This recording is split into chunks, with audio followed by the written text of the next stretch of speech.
उनमें ज़ोर शोर से शिरकत करेंगे। पूरे दम लगा के पार्टी चुनाव लड़ेगी और बहुत सोच समझ के मुद्दे के साथ में उन राज्यों के लोगों की जो जनता की अपेक्षाएं हैं, क्योंकि जब दिल्ली में अब सरकार चल रही है और दिल्ली की सरकार ने पिछले 6-7 साल में हेल्थ में, एजुकेशन में, रोज़गार में, इकोनॉमी में जो काम किए हैं, इंफ्रास्ट्रक्चर डेवलपमेंट में जो काम किए हैं, मज़दूरों के लिए, गरीब लोगों के लिए, महिलाओं के लिए जो काम किए हैं, उससे पूरे देश में लोग इंस्पायर्ड हैं। और इन 6 राज्यों में जहाँ जहाँ चुनाव होने हैं,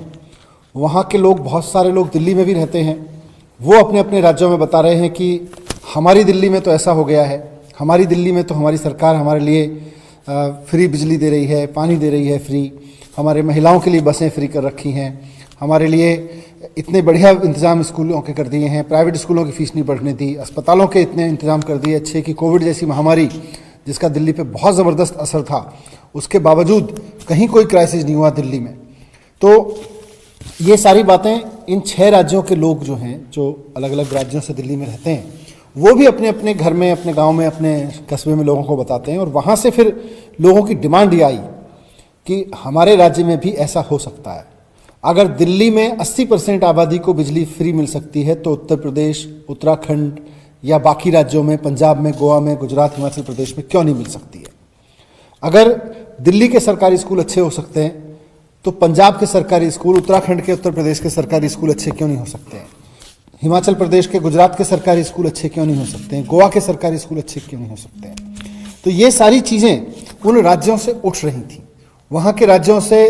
लोग डिमांड कर रहे थे, मुख्यमंत्री जी से भी मिल रहे थे, नेशनल काउंसिल के लोगों से भी कह रहे थे भाई आप अपनी पार्टी को यहाँ लेके आएँ, और कई पार्टी के सदस्यों ने भी ये बात कही। तो आज फिर ये सर्वसम्मति से निर्णय लिया कि पूरी पार्टी ज़ोर शोर से चुनाव लड़ेगी। पंजाब, उत्तराखंड, उत्तर प्रदेश, हिमाचल, गुजरात और गोवा के विधानसभा चुनाव लड़े जाएंगे, और वहाँ पर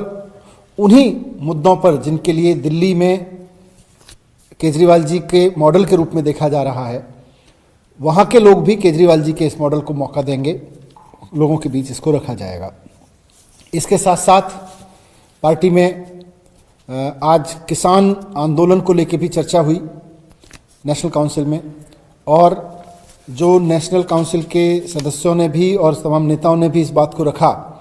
कि किस तरह से किसान आंदोलन को बदनाम करने के लिए साजिश के तहत ये हरकतें कराई गईं, और जो असली गुनहगार हैं इस तरह की वायलेंस के, उनके खिलाफ कार्रवाई नहीं की जा रही है। और साथ साथ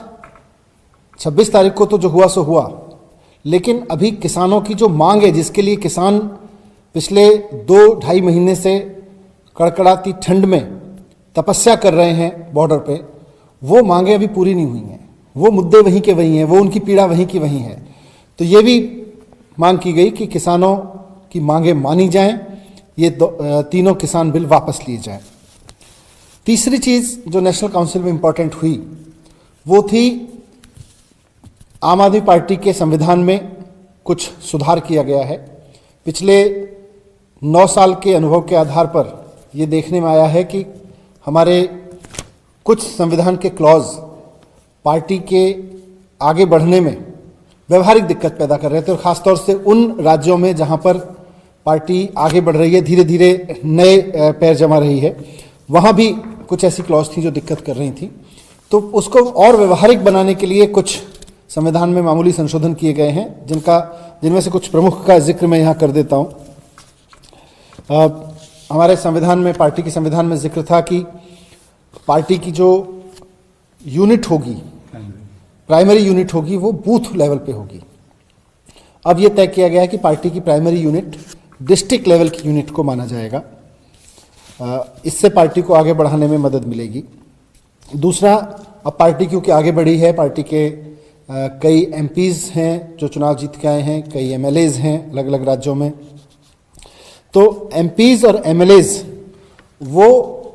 जो भी इलेक्टेड एमपीज़ और एमएलएज़ होंगे, वो पार्टी के नेशनल काउंसिल के सदस्य होंगे, और जिन राज्यों के वो एमपीज़ या एमएलएज़ हैं, वहाँ की वो स्टेट काउंसिल के सदस्य वो बाय डिफ़ॉल्ट बन जाएंगे। ये एक संविधान में चेंज किया गया है, क्योंकि पार्टी के जो चुने हुए लोग हैं वो अब अहम भूमिका निभा सकें, उसमें पार्टी में भी अहम भूमिका निभा सकें। कुछ मामलों में देखा गया था कि पार्टी में किन्हीं भी कारण से, किसी के हट जाने से, किसी की डेथ हो जाने से, या किसी के अपने निर्णय से, या पार्टी में चेंज होने से,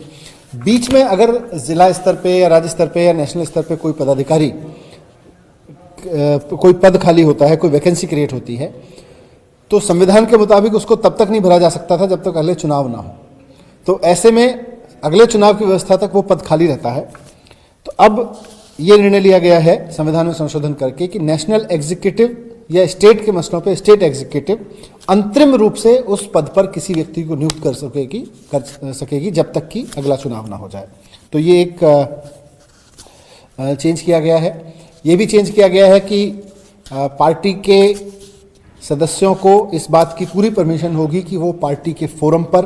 प्रॉपर फोरम्स, चाहे वो जो भी पार्टी प्लेटफॉर्म्स हैं, उन पर पार्टी के बारे में, पार्टी के सदस्यों के व्यवहार के बारे में, पार्टी के नेतृत्व के बारे में कुछ भी बात, अपने व्यू पॉइंट रख सकते हैं, लेकिन उसके बाहर रखने की मनाही होगी।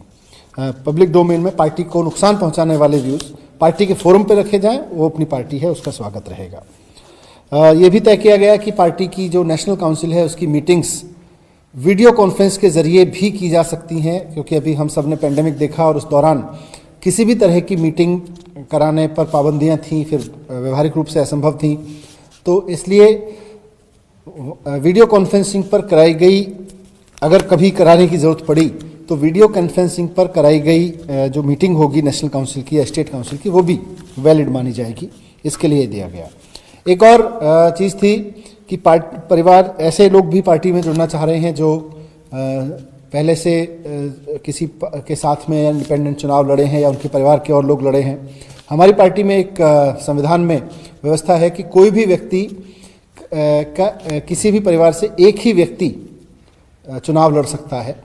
तो जो पहले से पार्टी के मेंबर्स हैं उन पर ये नियम लागू रहेगा, लेकिन कुछ लोग ऐसे जुड़ना चाहते हैं पार्टी में जिनके परिवार के 2 सदस्य भी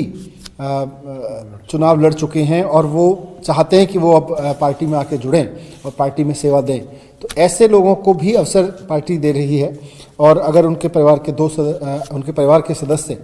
चुनाव में हिस्सा लेना चाहते हैं तो पार्टी में उसके लिए विंडो खोला गया है। लेकिन जो मौजूदा सदस्य हैं,